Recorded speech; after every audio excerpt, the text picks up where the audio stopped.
Good morning everybody, my name is Oliver / Lolly37 and today I'm going to be doing my first canvas painting in a very long time. The lovely team at Meeden sent me their acrylic paint set and I have all these canvases that just sit there, so it was time. This canvas in particular is in the shape of a star and I just think it's absolutely adorable. It goes without saying that my reference picture is going to be fish because when's the last time I posted a fish? Let's be honest, it's well overdue. The last time that I used acrylic paints was probably when I was 18 ? Obviously I use acrylic paint pens all of the time, but actually trying to paint with them,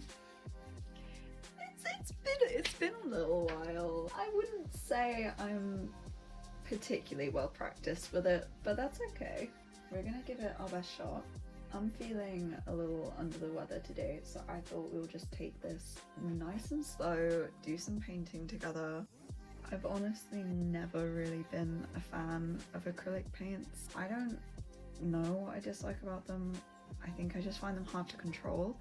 I actually did do a painting of a Christmas on a canvas. I'll put it on screen, but it was a gift for someone. And I used gouache paintings for that, and I did have a really fun time, to be fair. It was stressful, but I think it came out really cute. When it comes to actual technique for painting on canvas, I don't have a clue. Regardless of how this painting goes in the end, I've done something different that I don't usually do, and that's pretty cool. That's like my basic sketch. Oh, there's so many fish there. This is gonna take ages. I'm gonna use dark blue for the darker sketch. Okay, dare I say that's the sketch done? This is so many fish to try and draw. Oh my god. Let's unbox the paints. Let's take a break to do that. That will ease my soul a bit. Okay, so she got a little bit beaten up in shipping, but that's okay. Beauty is on the inside. Oh my god. There are 100 colours in here, which it's so necessary for my hatred of colour mixing. This is what the tubes look like. I'm so excited. This is tray number 1, tray number 2, look at those pinks, oh my god. Tray number 3, tray number 4, and tray number 5. We have all of the colours on the back with like the little guide here. Look at that. I usually hate metallics, but that is so beautiful. Okay, well I have 5 trays of paints that I don't know how to use. So I'm really excited. In terms of the colour that I am going to use for the underpainting, oh, I need to work that out. This is magenta light, but to be honest, that's a little bit too magenta for me. I really hate magenta. I think it's potentially the ugliest colour in existence, but it makes for a banging underpainting. This colour is rose, which might be a bit better. I want something a bit warmer than that magenta. That still looks way too purpley for my taste. Oh, what about fuchsia? No! Oh, that is so oh, fuck. I'm gonna have to colour mix. Despite missing that one really specific colour that I wanted, I think you have an incredible selection here of different colours. You have 100 tubes of paint that includes metallics, fluorescents. You've got 3 titanium whites, 2 zinc whites. I need to double check what the difference is between titanium white and zinc white as well. Oh, I'm so scared. Hello, it is the next day. I don't know what happened yesterday, but I started to feel really sick, so I stopped recording, took a little break, played Fire Emblem for ages, and now I feel better, so that was the cure, apparently. I'm ready to do the underpainting now. I really wish I'd done this yesterday because it would make the painting process today a hell of a lot quicker. It's my first time using a wet palette as well. It's just a lot of new things going on today. This will conceal that first red sketch that I did a bit. so I can just focus in on the blue sketch, which is a lot more accurate to what I want the fish to be. All I'm really trying to do here is create an even layer for the base. Make sure there's no like little white holes where the canvas is shining through. I've also just realized the lighting isn't great for you guys. Let me try turning the canvas a bit. That's way better. Okay. I think it just looks red on camera, but it is like a kind of pinkish hue. Dude, I'm so nervous. I want to do like the white underbellies first. That's my thought process. I think I want to kind of work a thin layer of light to dark first and then build up the tones afterwards. Okay, that's not stressful. See, that's fine. I can do that. See, this is easy. Okay, let's just jump straight into the questions. So someone asked me what kind of music I tend to listen to while I draw, and it's usually quite varied. I do try to match the energy of the piece that I'm working on, or the expression especially. So if I'm drawing a character, I will try to listen to music that makes me feel the way that they look. I just find that it's a lot easier to draw an expression if you're making it yourself. You can feel the way that your face kind of stretches then. Like, some of my go-to favorites are Depeche Mode, And One, She Wants Revenge, Oingo Boingo. That's kind of like usually what I listen to. For more like somber emotional pieces, I tend to listen to Mitski. I love Mitski. And when I'm drawing like teeth and guts and things like that, I'm almost always listening to this one album called I Think We're Dead by Uti Skulf. My favorite album. I don't even remember where I found it, but anytime I'm drawing something a bit darker, it tends to be Uti Skulf's fault. When I draw my OCs as well, I tend to listen to their designated playlists. I make playlists for most of my OCs, so it just helps me remember their vibe. Someone asked my top 3 things to draw. Fish, obviously. And my OCs. I'm gonna include Misamani in there. Obviously she's not my character, but I think I draw her enough that I get to include her in my character thing. And then number 3 would be teeth. I think they're just so satisfying to draw. I really love drawing teeth. Someone also asked where I get my main inspiration from. I think my inspiration comes from all sorts of places. When we're talking about like specifically like where do I get the idea of what to draw, it tends to be Pinterest. If I've been playing a certain game or watching a certain show or thinking about a certain character that day, then I might know I want to draw them, but not necessarily how I want to draw them. I also watch a lot of videos on YouTube of other people drawing, so that obviously inspires me a lot. I'll see them do something cool and wonder how I could incorporate that into my own art. Someone asked if Silas is my favorite OC, and a couple other people asked why I love Silas so much. And I think the simplest answer is that she is so fucking cringe. She kind of started off as a joke. I was playing around on Picaro and I was like amazed by some of the super like edgy options that just reminded me of like Tumblr OCs. And so I played around with that for a bit and then felt really inspired to make like a cringe OC based off of them. So I made Silas and then felt like really attached to them. And really like everything about them is just a combination of different shows I like and stuff. I wouldn't describe anything in their story as being original, which is why I don't really want to do anything with their story. It is just for me, but I think that even makes me love it more. It takes all the pressure away of being something that I need to turn into a comic or a story. Because some of my other characters, I would love to make a story or a comic or something inspired by them.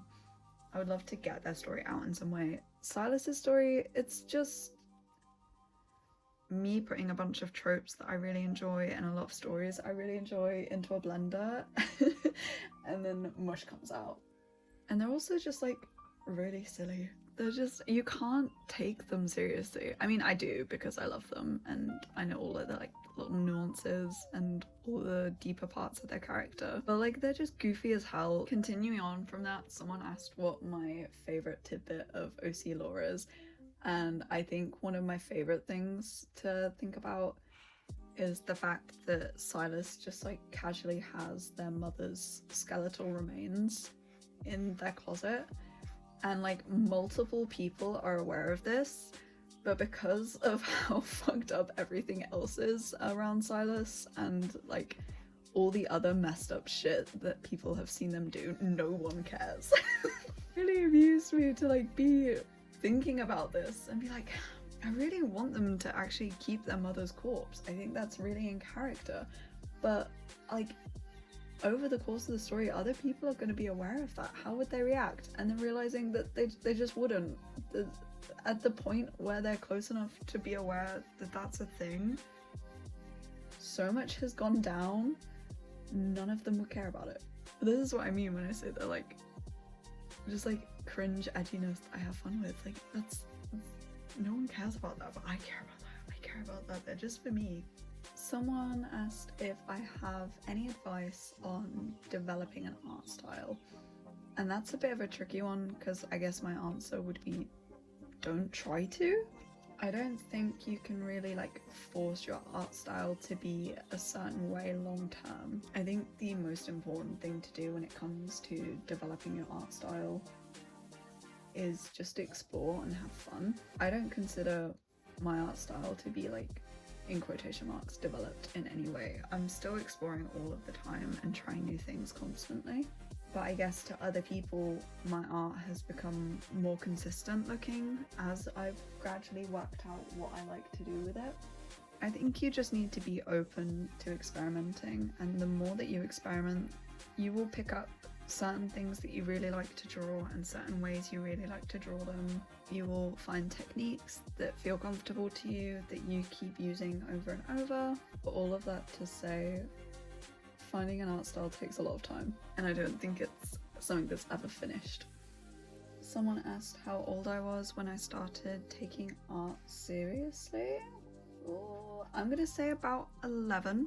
When I was 11 years old, I started drawing these little like Disney inspired dogs, and some people at my school really liked them, so I started drawing them for people in my school, and I would like trade them for like snacks or like 20p or something. I was like, fucking starting a business over here. I started watching Mark Crilly on YouTube and seeing his like anime drawing tutorials, and I loved them so much. I did so many of them, and I bought like all his books. Shout out Mark Crilly, wouldn't be here today without you. Brody's Ghost, what a banger. Miki Falls was my favourite actually. I loved Miki Falls so much that I would make my little sister wash her hands before she borrowed the books to read them. Someone asked what my biggest special interest is, and yeah, it would be Death Note. I first watched it when I was 11 years old. I was obsessed with it for a long time, and then I kind of entered my anime is cringe era. Stopped watching anime altogether, didn't care about it, stopped thinking about Death Note, sold all my merch, and then I think it was either during lockdown or just before lockdown, I figured, hey, it'd be fun to rewatch Death Note, right? Wrong, autism's entered the chat. Kind of worked out how to regulate my emotions towards Death Note a bit better, but it's definitely been like my most consistent and my biggest interest. I don't want to think about how much money that I have spent on Death Note merch. All in all, it's just a rather large part of my life. But it is a part of my life that really inspires me to make more art, and I've met some cool people for it, so I'm not gonna complain. Someone did ask how I normally approach new medium, or new materials. What I would like to say is that I watch YouTube videos on how other people approach the medium. However, sometimes I'm also just really lazy and just want to crack on and fuck around and find out. Someone also asked me what my favorite art material is. I'd have to say it's alcohol markers currently, and I think that's been quite a consistent one over my life. I find them really easy to work with. They are clean, they're not messy. I don't really like messy mediums, which is why I usually stray away from things like this, to be honest.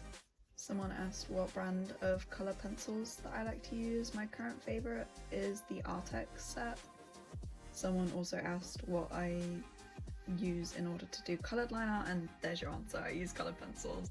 The next question I've got is what my biggest influences in art are. We've kind of covered where I get my inspiration from, but I guess like named influences. Takeshi Obata is obviously a really big one, but I find it quite hard to name someone else other than that. I just generally get inspired by different artists that I watch on YouTube or follow on Instagram. On a similar note, someone asked what the biggest inspiration is for my current art style, and I just think it's a bit of everything, to be honest. I struggle to look at my art and place like one inspiration. I get comments sometimes that assume certain artists or TV shows have influenced my art style, and every single time it's something that I like don't watch, don't play, or an artist that I only discovered like recently. I think my current art style is just a combination of everything that I have liked since I've started drawing and all of the sort of phases that my art style has gone through. A lot of people asked either how to deal with art block or how I find the motivation to draw, so this is going to be a big one. The most important thing I find for beating art block is, first of all, let yourself be blocked for a while, do something else. Don't push yourself to draw. Obviously, if you have deadlines, that can be really difficult. If we're talking like commission work, or you have commitments you've made that you have to keep up with, that can be really hard. But if you can, take a break first before you do anything else. So in order to get the ball rolling and motivate myself to make art again, the first thing I do is make sure that I have a super welcoming space to do it in. So if you have an art studio or a desk, make sure your desk is clear. Take the time to properly clean your desk first. Make it nice and tidy, maybe redecorate it. Make a space that you want to be in and you want to work in. Light a candle, buy yourself some flowers and put flowers in your studio. I do that all the time because if I keep flowers in my studio, I have to go sit in my studio because otherwise what's the point in the flowers? It's okay as well if this takes you quite a long time. If you are getting in the studio every day to tidy a little bit of it, you're going to get back into the habit of being in the studio and not feeling the pressure to make art. If you tend to draw on your bed, maybe take like your sleeping blankets off and put a new blanket on that's comfortable. Create a little bit of back support with some pillows. Just create a space that feels new and exciting and like it has a purpose. And you also want to make sure to not put too much pressure on yourself for what you create to begin with. Trying something completely new is often a really good way to beat art block because you have become blocked by doing the same thing that you always do. You don't want to do that anymore. So trying something that feels completely different can be a really nice way to kind of like shift that feeling. You can also try new materials in order to shift art block. Those sorts of tips and techniques are generally what has made art feel more achievable for me in those times when I just don't really have the motivation to draw. But really, art block sucks. It's really hard to get over, and it's okay to be art blocked. It happens to all of us. Just be patient with yourself, give yourself time to get back into it. Don't push yourself because this is something you do for enjoyment reasons. It's your hobby or a career that you've chosen because you really enjoy it. Don't ruin it by overthinking it and overcomplicating it. There is like a little bit of this limey green colour in my reference and I'm really scared to add it in, but I'm gonna do it now nice and early so that I can cover it over if it's too extreme. Someone asked about my favourite fish. My favourite fish to draw is either a sardine or a mackerel, probably a sardine. I also love the like emo goldfish, like the black ones with the big eyes. I think they're really cute. We're definitely in like the mega chopped stage of this painting right now. This is the part where I want to put it in the bin and never touch it again, but it's okay, trust the process, trust the process. So while I'm doing the scariest part of the painting for me so far, let's talk about the next question, which is, what is my favorite Pokemon? Haunter, easy question. The next question is how my choice of medium and my preferred mediums have changed over the years. And I think the only real shift that's happened is between preferring traditional and digital. It's kind of like alternated between the two, but I've been on traditional for quite a while now. I used to really enjoy the ability to change things up that you get from digital art and how easy it was to correct your mistakes. But I think as my art's improved and I've stopped making quite so big mistakes and learnt to sort of embrace them a bit as well, I haven't felt as critical of my traditional art as I used to. I also get asked a lot about Silas's story. Like, you guys are so cute. Thank you to everyone who sends me like little DMs and asks about my OC stories. And like, people have been drawing Silas. I'm like, oh, it makes me so happy. I love seeing their stupid little face. But I'm super grateful to people who have shown an interest in my OCs. And I am happy to say that I do plan on making a video about Silas's story. The next question I've got is who my favourite YouTubers are, so I'm just going to do a list here of some of my favourite YouTubers to watch. We have Melty Muse, Prications, Cynthia Page, Brambleberry PNG, Static Wool, Sketches of Shay, Bite Size Sponge, Pikara, Just Me Art, and The Last Coffee Bean. Someone asked how I find the motivation to make all my sketchbook pages look finished, and to be honest, I don't think I have a choice. The worms in my brain won't let me leave something look unfinished. I enjoy it that way. I rarely do a sketch that I don't want to finish, and if I do, I don't want to look at it, so I'm not going to leave it in my sketchbook. I'm going to cover over it or erase it and redo it. Okay, now's the scary bit. Let's just get straight in there.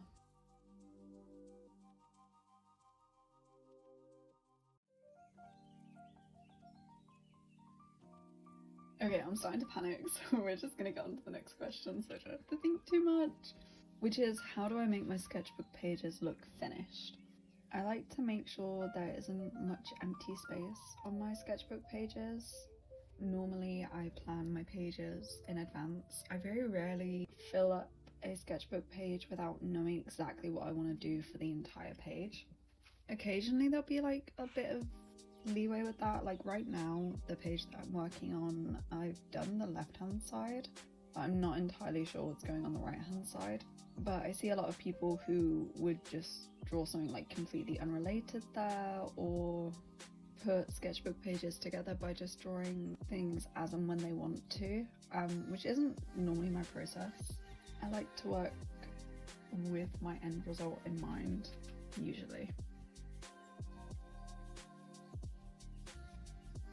Somebody asked if how I feel about art collabs, and to be honest, I just don't have time for them.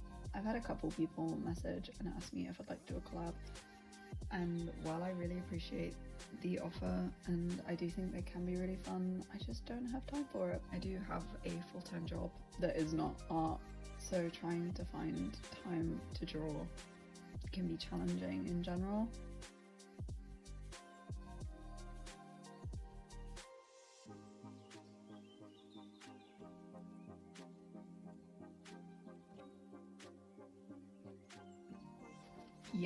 Yes, okay, I see the vision. This is so hard. I feel bad for agreeing to this collab with Meeden, because it's like, yeah, sure guys, I'll review your acrylic paints, except I have no idea what they're supposed to do. I have no idea how to use them, so it's not going to be a good review because they're being reviewed by someone who's an idiot. I'm having fun though. I'm terrified, but I'm having fun.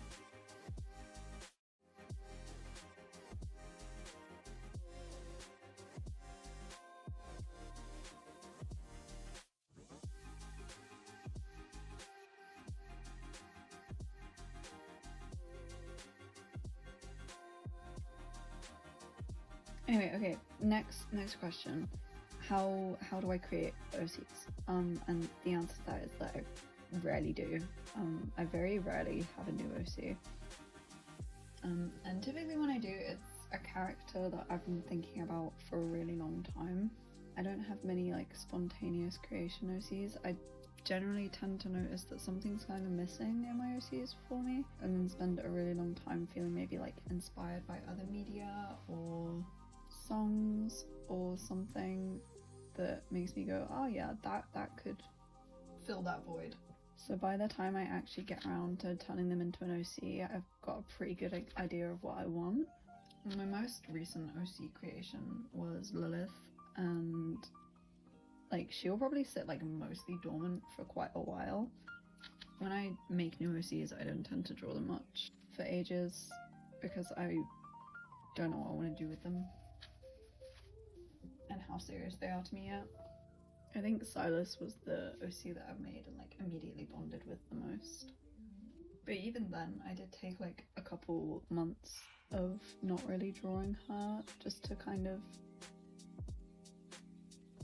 understand the role she played in her story. When it comes to actually developing my OCs, I tend to use like question sheets. I find them on Tumblr usually. It's like the only thing I use Tumblr for anymore, but I have some good ones on there. And I make little playlists for them that inspire me to think about them.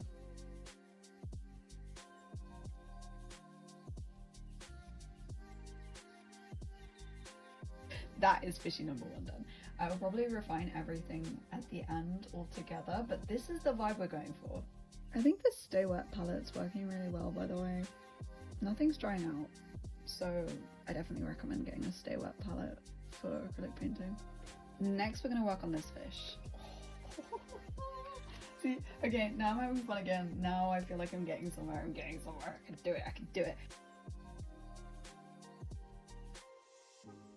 Next question is my favorite art supplies. I kind of spoke already about what they were in terms of like, I love alcohol markers, but I'm gonna get into like the actual brands that I like to use the most. So my favorite medium, full stop, is alcohol markers. My favorite brand currently for alcohol markers is Ohuhu. I do also really enjoy Artex's alcohol markers. I think they're really, really good, and Pro markers as well still have a special place in my heart. Another one of my favorite mediums is acrylic paint pens. I have used quite a few different ones. I think my favorites and the ones I reach for the most are definitely Artex. I do have the most colors though, so I'm not sure if that's fair, but I'm gonna say it and take it with a pinch of salt on whether or not that's actually my favorite. I'm not entirely sure. I do also really like Shuttle Art though. I feel like Shuttle Art have a more muted colour palette and I really enjoy that. And then my final like favourite medium is definitely watercolours, and I used Winsor & Newton's for years and I really loved them, but this year I started using Meeden instead, and oh my god, I love them. Like, to be fair, my Winsor & Newton set were crusty. I'd had them for nearly 10 years, maybe 10? Somewhere around there. And they had suffered a lot. They were full of cat hair and they were all mixed up and sad. Actually, they weren't mixed up. I did a pretty good job at not mixing them up, but they were sad. And I just feel like they weren't cutting it for me anymore. So I asked for the Meeden set for Christmas from my family, and oh, they're so good. I love them. It was like the way I like immediately fell back in love with watercolors. They're so good. So yeah, while I may not be able to properly gauge whether or not these Meeden acrylics are good, their watercolors are 100% good. I do think these are good. They're like beginner friendly, obviously, because I don't have a clue what I'm doing, and I feel like it's going pretty well. Like, am I going crazy, or does this, like, I know, ignore this. Doesn't this look good?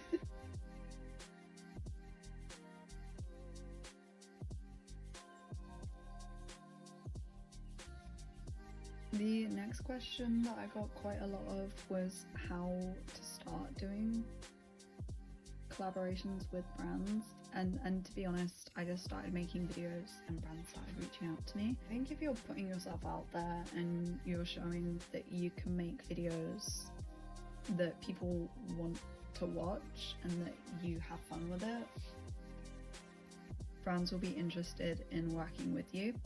I personally haven't reached out to a brand specifically and asked to use a product, but I know plenty of people that do when they see something that interests them. And as long as you can show that you're capable of making videos that will help to advertise these products, I think most brands would say yes.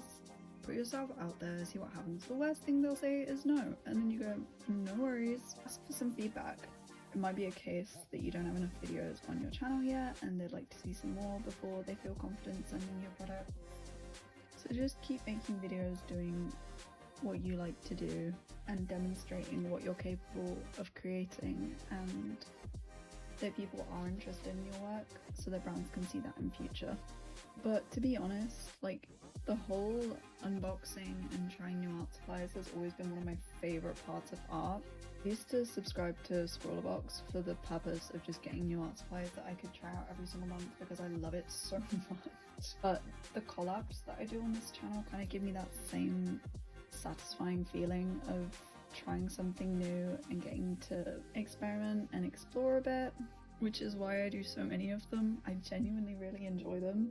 I do have like affiliate links with Meeden specifically, so I will put my code on screen, but like for transparency purposes, I don't get paid for any of this. The real like career benefit from doing these kinds of videos is it helps to grow my channel, it helps to bring new people into my audience, and it helps me save money that I would be spending on art supplies. I've gone from having to restock all of my acrylic markers and my alcohol markers to only really having to restock like fine liners, which makes a huge difference.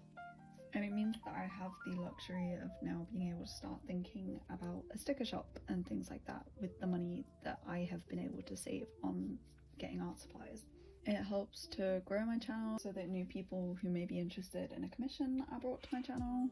So while it has been really beneficial, I do want to be clear about the fact I don't get like money from this. I do just really enjoy it because I have had a couple people who like commented things like, oh, I feel like all your videos are collab videos. I feel like it's like a gentle, you're a sellout.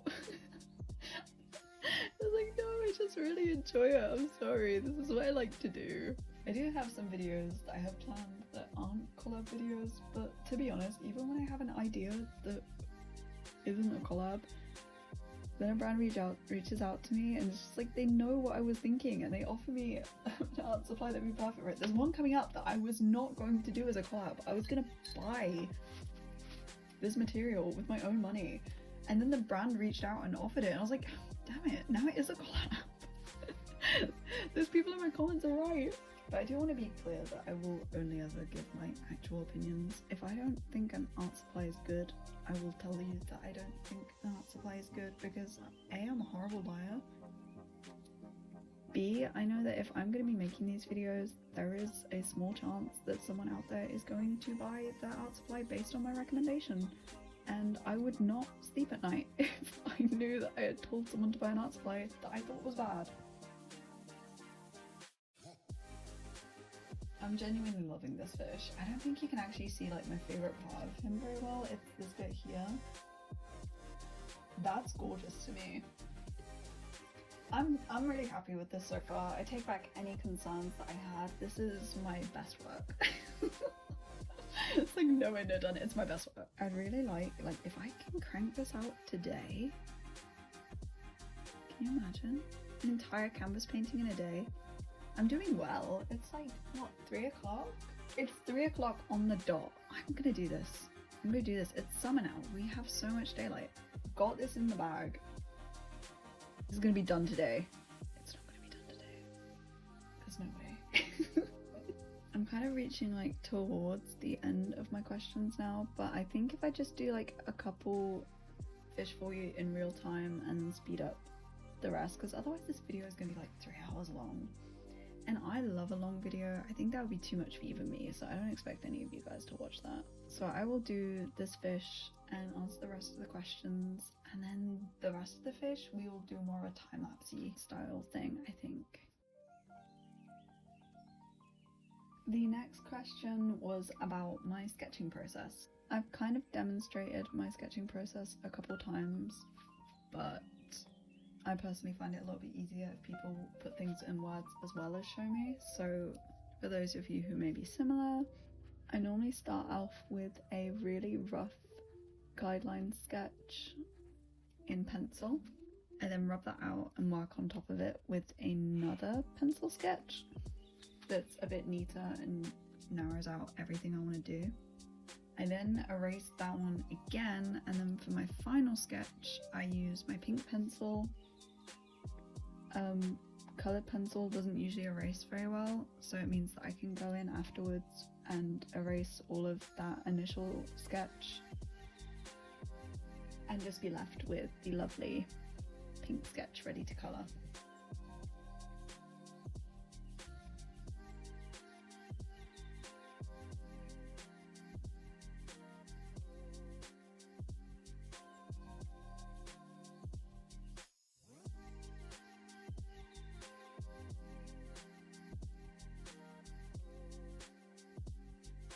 I love my fish! I love my fish, they're so cute. Okay, we're gonna do this one next. Oh my god, this is gonna look so cute when it's done, guys! Someone asked what sketchbooks I use. I've used a few different ones, but to be honest, the only one that I'm like, yeah, that's the sketchbook for me and I will be coming back to is Moleskine.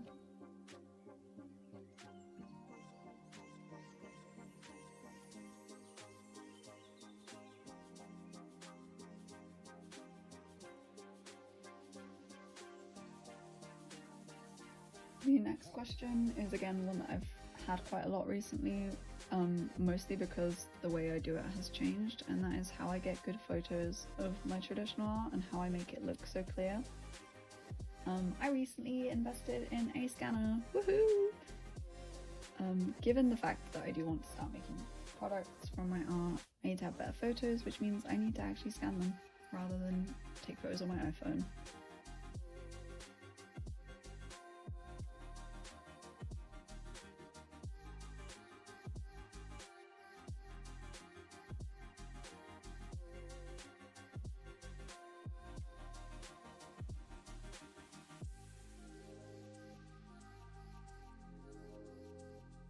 The next question was what my opinion is on generative AI. I'm gonna need you to just take a wild guess on that one.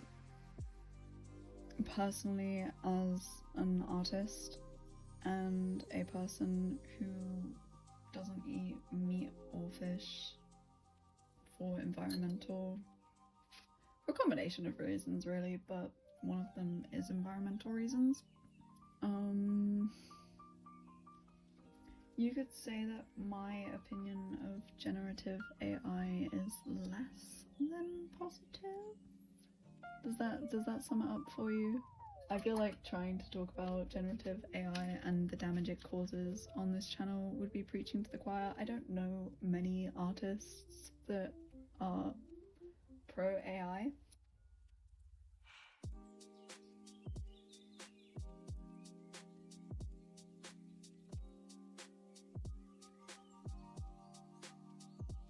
Okay, next question was a little bit of an amusing one for me to receive personally, because it was how do I fill up my sketchbooks, because this person said that they take forever to fill those up, and I just want them to check if they're like sending this question to the right person, because some of my sketchbooks take 3 years to fill. Sketchbook 3 took me 3 years. I'm not the person to ask. I see some people talk about their sketchbooks and they're finished in like a couple months. Someone came up on my feed on TikTok earlier and they finished their sketchbook in a single month. What do you mean? I take a long time to finish sketchbooks, and the current sketchbook I'm working on, I estimate will probably take me well over a year, because it's not something I want to rush through, it's something I want to take my time with. I wouldn't say that trying to finish a sketchbook quickly is one of my goals. I understand that if you're like stuck on a sketchbook for a really long time, it can be tiring. It might be causing you art block and you're just ready to move on. That's completely understandable. but it is totally okay to spend a long time in one sketchbook. There is a lot of comparison in the art community, and I'm not immune to comparing myself to these artists who break out sketchbooks multiple times a year and have hit crazy numbers on their sketchbooks. Like I said, I'm on sketchbook 5, okay? When I see someone who's at like sketchbook 50 or something, I get a little bit sad, but I shouldn't, because it's not the same journey that I'm on. And I will get to sketchbook 50 one day. I might be like 90 years old, but I will get there. So I don't have any tips for finishing a sketchbook quickly. If you want to get it over and done with so you can move on because it's blocking you from creating, anatomy studies are a really good, helpful way to get your art out quickly. This is where we're at currently with the painting process, and this is where I'm going to stop talking through my process. For the rest of these fish, I'm going to listen to some music, crack on, speed this up for you, but my vocal cords hurt, my throat is dry, I need a cup of tea.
Hello, it's been like a week now, I think, since I finished the painting. It's been varnished, but I don't think the varnish really came out how I wanted to. There's like one spot that's still like a little bit shiny, but ta-da!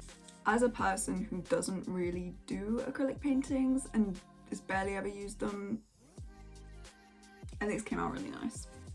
I painted a fish! Well, I painted a few fish. Gigantic thank you to Meeden for restoring my faith in acrylic paints.